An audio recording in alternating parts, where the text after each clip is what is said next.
नमस्कार दोस्तों, स्वागत करते हैं आपका IRA की डिफेंस सूट के आज की सीरीज में।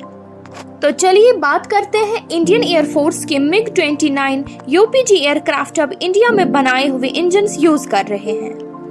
इंडियन एयरफोर्स IAF को हिंदुस्तान एरोनॉटिक्स लिमिटेड HAL से ₹5300 करोड़ का कॉन्ट्रैक्ट साइन करने के बाद एक महीने में 15 RD-33 सीरीज इंजन्स मिले हैं। ये इंजन्स MiG-29 UPG एयरक्राफ्ट की परफॉर्मेंस और लाइफ स्पैन को काफी इंप्रूव करेंगे, जिससे इंडिया की एयर डिफेंस कैपेबिलिटीज भी बढ़ेगी। IAF की प्रायोरिटी है कि काफी हाई वैल्यू क्रिटिकल कंपोनेंट्स को इंडिया में ही बनाया जाए, ताकि फ्यूचर में RG-33 एरो इंजन्स के रिपेयर और ओवरहॉल टास्क्स में इंडिजीनियस कंटेंट बढ़ सके।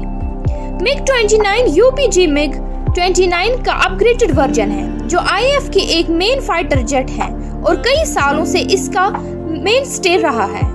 बढ़ते हैं एक और खबर की ओर। इंडिया और फ्रांस अगले हफ्ते ₹50 करोड़ की 26 नेवी राफेल्स के लिए नेगोशिएशन शुरू करेंगे। इंडिया और फ्रांस 30 मई को ₹50,000 करोड़ डील के लिए 26 राफेल मैरीन फाइटर जेट्स पर बातचीत शुरू करने वाले हैं। Front side Indian defence ministry के काउंटर पार्ट से मिलकर ऑफिशियल नेगोशिएशन स्टार्ट करेगी, जिसमें इंडिया साइड में डिफेंस एक्विजिशन विंग और इंडिया नेवी के मेंबर शामिल होंगे। इंडियन साइड का एम है कि फ्रांस के साथ नेगोशिएशंस कंप्लीट करके एग्रीमेंट इस फाइनेंशियल ईयर के एंड तक साइन कर ले। दिसंबर में फ्रांस ने 26 राफेल मैरीन जेट्स खरीदने के लिए इंडिया की टेंडर का रेस्पॉन्स दिया था, जो इंडियन नेवी की एयरक्राफ्ट कैरियर्स INS विक्रांत और INS विक्रमादित्य के लिए है। इंडियन साइड से फ्रेंच बिड के डिटेल स्टडी किया है, जिसमें कमर्शियल ऑफर या एयरक्राफ्ट का प्राइस भी शामिल है। अब इंडिया को फ्रेंच गवर्नमेंट ऑफिशियल्स के साथ टफ नेगोशिएशंस फेस करनी पड़ेगी, क्योंकि ये एक गवर्नमेंट टू गवर्नमेंट कॉन्ट्रैक्ट है। नेवी चीफ ने अपनी टीम को डायरेक्ट किया है कि प्रोजेक्ट के टाइम फ्रेम को सिग्निफिकेंटली शॉर्टन करते, ताकि प्लान्स को जल्दी फाइनलाइज करके इन्वेंट्री में शामिल किया जा सके। बढ़ते हैं एक और खबर की ओर। इंडियन स्पेस स्टार्टअप ने अपने पहले रॉकेट लॉन्च चौथी बार कैंसिल कर दिया है।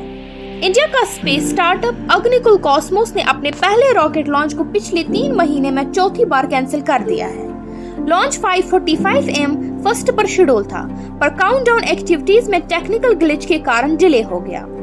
इग्नाइटर परफॉर्मेंस चेक करने के लिए टेम्पररी होल्ड पर रखा और फिर पूरी तरह से कॉल ऑफ कर दिया। मिशन 2 मिनट तक चलने की उम्मीद थी और नई सेमी क्रायोजेनिक इंजन और 3D प्रिंटेड पार्ट्स को टेस्ट करने का प्लान था।